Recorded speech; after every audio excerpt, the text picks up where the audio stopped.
So, Christine, what did you learn from last season?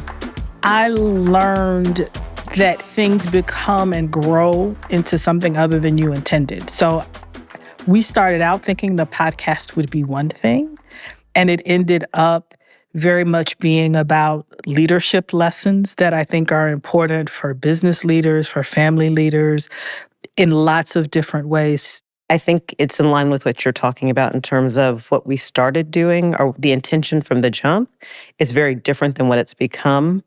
And I like that it's changed, it's evolved, and it's grown into what this is becoming. And I also think it becomes a place where we also get to learn and grow some more and continue to learn and grow. I think that's the exciting part of doing all of this work and seeing the world from different views of different people. And I think that's quite gorgeous.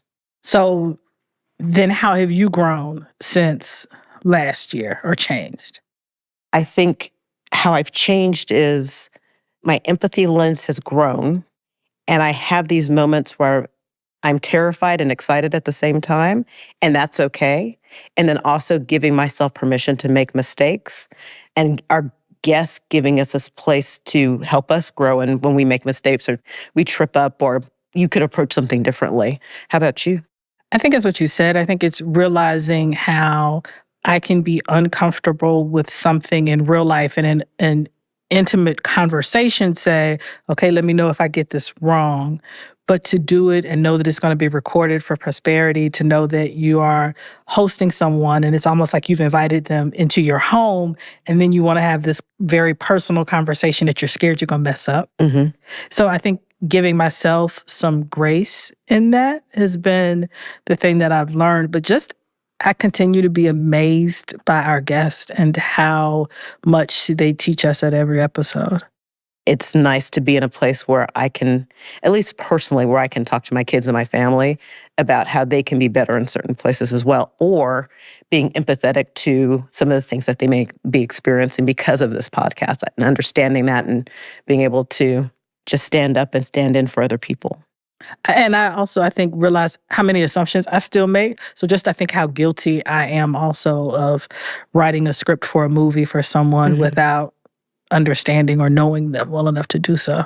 I think the interesting part of doing this is people are so vulnerable and willing to have conversations. And I wish we could record what we don't talk about on the mic, because we were talking about earlier, I wish more people were open to having these conversations and not being afraid of them, but treating them as an opportunity to be better or to see the world differently, or just learn a thing or two about a thing or two, right?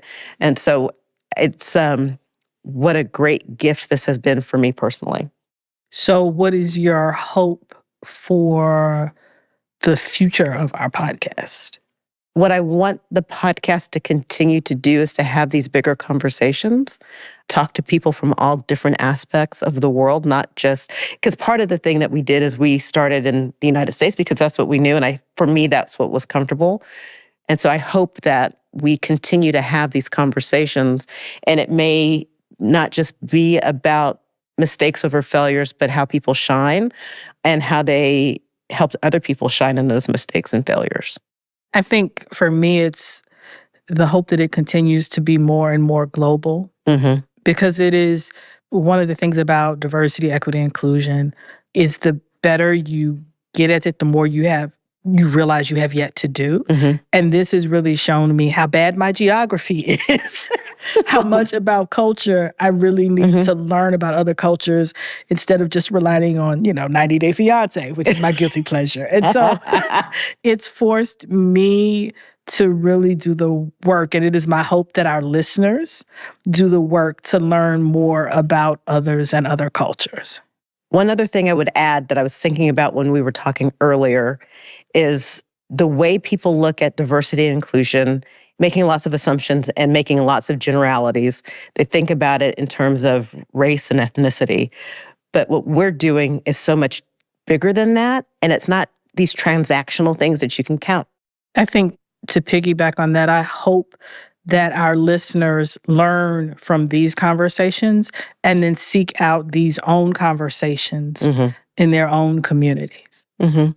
I don't want people to be afraid to have them. I want them to have them. And maybe they shouldn't be difficult conversations. Maybe it's have the conversation. Mm-hmm. So that's my hope. What are some of the things you're looking forward to in season 2, Christine? It feels like we've graduated. I don't know that we're in college yet, but we maybe have gotten to messy middle school. Mm-hmm. So you have guests from all over the world, but the topics are very different and require a lot of trust from both the guests, I think, and for ourselves.